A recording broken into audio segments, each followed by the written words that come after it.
Hey, fabulously flawed friends, fabulous listeners, fabulous everybody. Welcome to Fabulously Flawed. I am your host, Marni, and thank you for joining me on my Monday Marnivational episode. Every Monday, I like to give a little bit of motivation, Marnivation to set up your week for your inner peace and happiness, where it doesn't have to be a miserable Monday. It could be a magnificent one, or at least a decent one.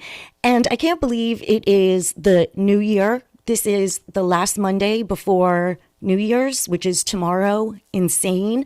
This year, wow, taught me my lowest, but also my greatest strength, which I can't wait to talk about with Taylor on our next episode, which you can catch every Tuesday and Thursday on Spotify and all other podcast platforms. But today's episode is New Year, but same you. We are going to stay ourselves. We are not going to change who we are. Contrary to what everybody would like to do, we are going to stay true to ourselves, but just modify and tweak some of our behaviors to make life easy, manageable.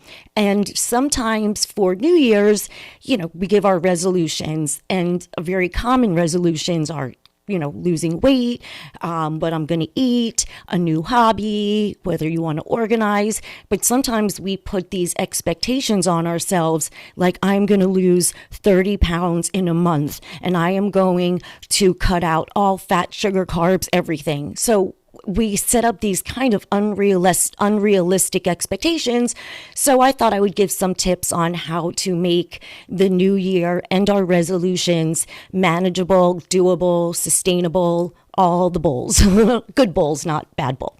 So I am going to start with the first one that everybody always talks about is fitness. Somebody could say, I want to run a marathon in February in 2 months, and I'm going to train and I'm going to run this marathon that I've really never done before. I would say, okay, we're going to pause that one. Okay, let me stop this. So sometimes people will say, okay, I'm going to start jogging 3 miles a day. No, because that's not going to happen. Start with maybe 10 minutes, 3 times a week. Make a realistic goal, and then you could build yourself up. 5 minutes, 5 days a week. Something that's really easy to build up the momentum so you don't get burnt out and give up, because everybody signs up that membership at the new gym wanting like a whole new weight loss within a month, and it doesn't happen. Everything is baby steps. Also, one of the things I normally say is, like with my food, I'm going to eat healthier. I'm going to cut out carbs and sugar and pastas and everything.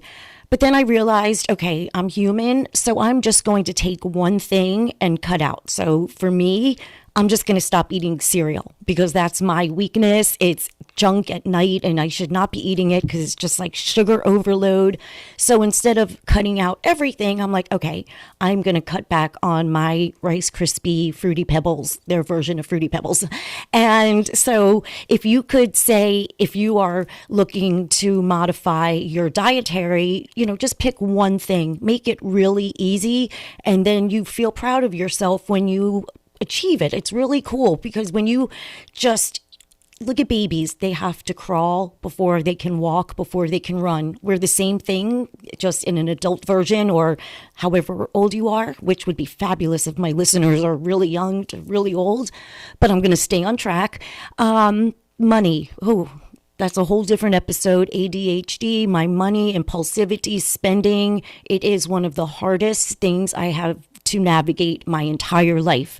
So every year I'm like, I'm going to save such and such amount. So let's say, okay, maybe I'm not going to be able to save $25,000 by June, hypothetically. These are all hypothetical situations. Maybe I'm going to put away $20 a week. That's doable. I can handle that. And let's see how much money I have after. Maybe I can add to that savings. But these little baby steps, you feel so accomplished, but you do not feel burnt out. You're like, because you're not saying, oh, fuck, I can't make any money. I promised myself that I would do this and I would do that. make these so easy, make them such attainable, realistic goals. Some people have said to me they want to start being more mindful and meditating and say they're going to do this for an hour a day and that. I'm like, no, no, no, no, no. Just start 2-3 minutes in the morning, at night, whenever you have quiet time, close your eyes. Just practice this moment, gratitude, stay present right here, right now. You're alive, whatever you choose to do, but build up. Start 2 minutes. Say a few affirmations. I am worthy. I am lovable. I am amazing. I am deserving. I mean, I could go on and on. I am defying gravity. And if you could, the reason I am saying that and giggling, because I'm going off topic, but I will get back to where I was, stepping out of my comfort zone. I have done my podcast since 2021. On and off. I've been consistent this past year. Yay me. I have 100 episodes, I think, and are very close. I wonder if I've surpassed 100. But anyway, I finally just started filming myself, and it's very uncomfortable and very awkward, but I kept making excuses. So if not now, then when? I don't know where. I think I was just talking about stepping out of your comfort zone. And I just had to give myself a pat on the back because the hat. So the people that are watching the episode can see that I'm wearing my Defy Gravity hat. And if you're listening, I am wearing a Wicked hat that says Defy Gravity. Defying Gravity, or I forgot which one it says. It says Defy Gravity or Defying Gravity, one of them. So now back to what we could do for our new year. Organizing. I always say I am going to organize my entire house. It's going to be done, done, done, done, done. Then I realized, okay, I'm exhausted after like one room. So now I'm just like, you know what? I'm going to set up like areas. I am just going to do my makeup area. Then I'm going to do the nightstands little by little, because otherwise everything's in a pile. I get overwhelmed and everything just becomes a mess and just sits in a big doom pile. Looks like we have everything organized. It's just stacked up on top of each other. And it's very unsettling for some of our brains. But little by little. So I started cleaning out the junk drawers. Oh my gosh, all this soy sauces and little duck sauces and the styrofoam, the plastic utensils, and we don't need any of that stuff in menus. Nobody uses anymore. Declutter, get rid of it. But little by little, don't say by February I have to have all this done. And let me see. Sleep. Okay, that's a huge one. Many people. I am an advocate. I beg people, prioritize your sleep. Prioritize a sleeping routine. It is underrated. We need our sleep. If you don't know how to go to sleep, call your doctor, find an over-the-counter something, but sleep is a priority. But rather than force yourself immediately from going from 5 hours to sleep, saying, okay, I need 8 hours, give yourself an extra 15 minutes for a month, for a few weeks, and gradually work yourself into a routine where you are getting a sustainable, I think I've already said sustainable, an adequate amount of sleep. It has become so habitual with me. I go to sleep the same time, wake up the same every morning. If I am off my routine, I don't enjoy it. Being on a routine for me, whether it's making my bed, whether it's my face wash, skincare routine, my routine making my podcast, it's okay, I'm going to be honest, I forgot what I was saying because I realized I'm filming myself and I was looking to see how it was going. So sleep, that's what I was talking about. So sleep is just so overrated and so important. Another thing I promise myself every year is, okay, I'm going to get together and call this person and that person. I haven't seen them, and I'm going to call everybody. And I'm like, okay, that's, again, not realistic, Marni. That's not going to happen.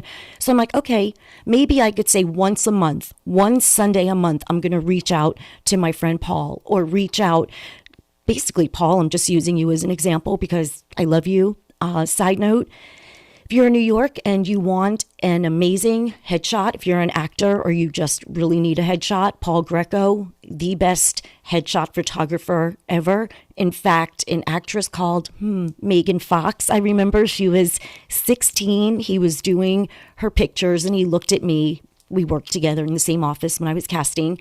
And Paul's like, she's going to be a star. And lo and behold, Megan Fox. So Paul I'm going to call you once a month, the first Sunday of every month. I am making it a point to call you because I love you. I miss you. And so that's like a realistic thing. I like that because now it's like I'm not going to call you today because I'm overwhelmed and just I don't want to make promises I can't keep. So it's worked for me with anything, with everything that I do, even this episode that I'm stepping out of my comfort zone and filming. I'm like, okay, I can do 10 minutes and let me start with 10-minute episodes and I'll work my way up and start filming daily and do my YouTube channel and do my show like I want to do. But I don't want anybody thinking it's a new year, we have to change who we are. No, we have to protect our peace like a fortress and really, really be very mindful of who comes in our space because toxic energy, it transfers like fruit, a bad piece of fruit next to a good piece of fruit. The good piece will turn the other piece. Wait. So if you have two pieces of fruit, there's a rotten one and a good one. The good one's going to turn rotten because it's next to the bad fruit. So you don't want bad fruits around you.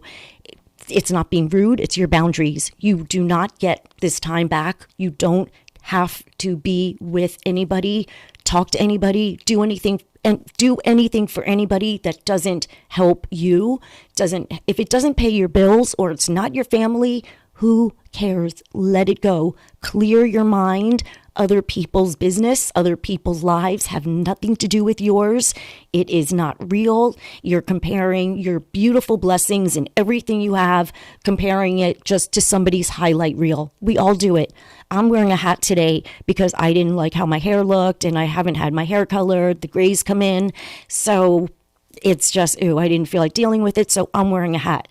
I'm being true to myself. I'm telling you, I did not like seeing the little gray hairs and I don't have the little touch-up kit. So here's my hat. But I'm still staying true to who I am, no matter how zany it is or weird or quirky, which be weird and quirky. The weirder and the quirkier, the better. So on that note, guys, Happy New Year. Truly, this year, I just wish so many people peace. That is it. Protect your peace. I am so grateful, humbled, and honored that I have listeners. Thank you so much. And I hope in this coming year, 2025, I'm going to be 55 years old. My life is just starting. My life is legit just starting. 54, almost 55. There is no expiration date on our dreams. Everything that you're going through is preparing you for where you're supposed to be, which all my hurdles, obstacles of trauma prepared me to be here to motivate you guys. So much love, so much. Big hug, everybody. Big hug. Thank you for listening. I love you guys so much. And peace. Talk to you guys tomorrow with Taylor.